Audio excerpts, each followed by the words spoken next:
Hey guys, I'm Juho Kwok and I'm the creator of the TalkTheGap project. I've been a volunteer at the senior center for a while, and I know for a fact that two issues facing the senior community right now are loneliness and difficulty finding good, high quality information. Now, right now, because of the coronavirus pandemic, we can't even go outside or see friends or family without that looming threat of getting sick or catching the coronavirus. This has led to even more limited social interaction opportunities, especially for the senior community.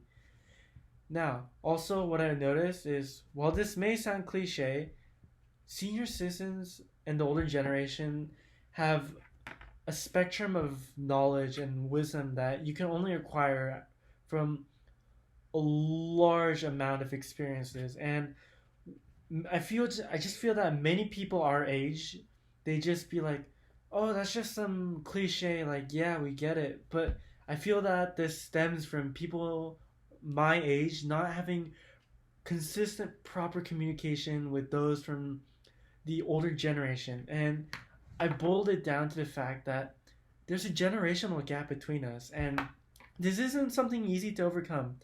And that was one of the main reasons why I decided to create this website, so it can be a communication channel. Older people and those with more life experience can share advice and wisdom, and which helps younger people. And in turn, we share our fun stories from our lives or anything interesting that happened, or we help you find information that we ourselves like crawled over the internet to find. And then in turn we create this like beautiful kind of synergy between the two generations, and we help close that generational gap bit by bit. Now, today I have something special in mind. I wanted to introduce to all of you the podcast slash radio talk show slash digital conversation segment that you're seeing right now on your screen with me and my face.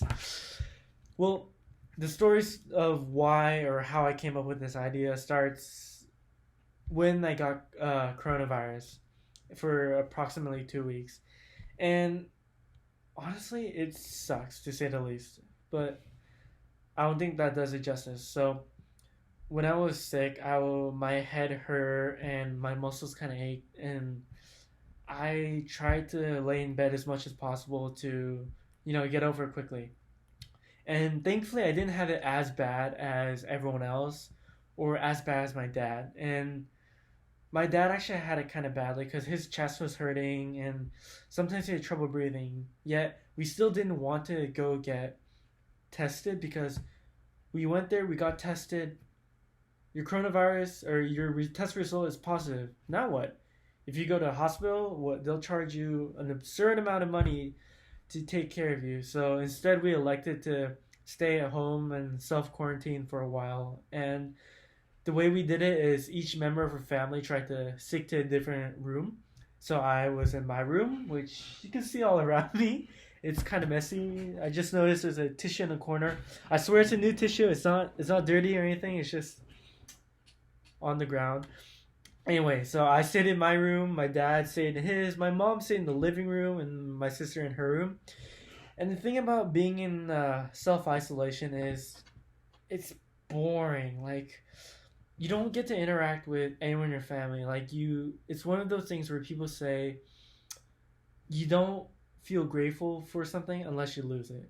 It's kind of like when you're sick and your nose is clogged, and while the whole time you're sick, you're just like, gosh, I totally was ungrateful for all the times that I could just breathe normally without my nose being clogged. Because you never think about it, but as soon as you get sick and you're having trouble breathing through one nostril, you're just like, damn. And anyway, it was kind of that experience. Like, I really miss like talking to my parents, and I had like internet. I had my computer. Like, I could like watch YouTube videos. I could surf my social media, but it's just not the same as having a conversation with someone and like hearing their voice. And this like became very clear. Like, sometimes to like relieve my stress, I like play one round of video games with a close friend, and we'd be in a voice call together.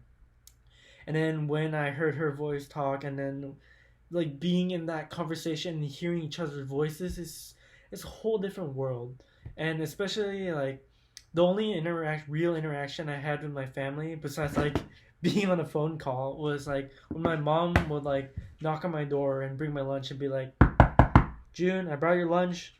And then quickly, like through the door, I'd be like, so how's dad doing? How's my sister doing? How are you doing? And like, I look forward to those like quick 5 minute interactions, you know?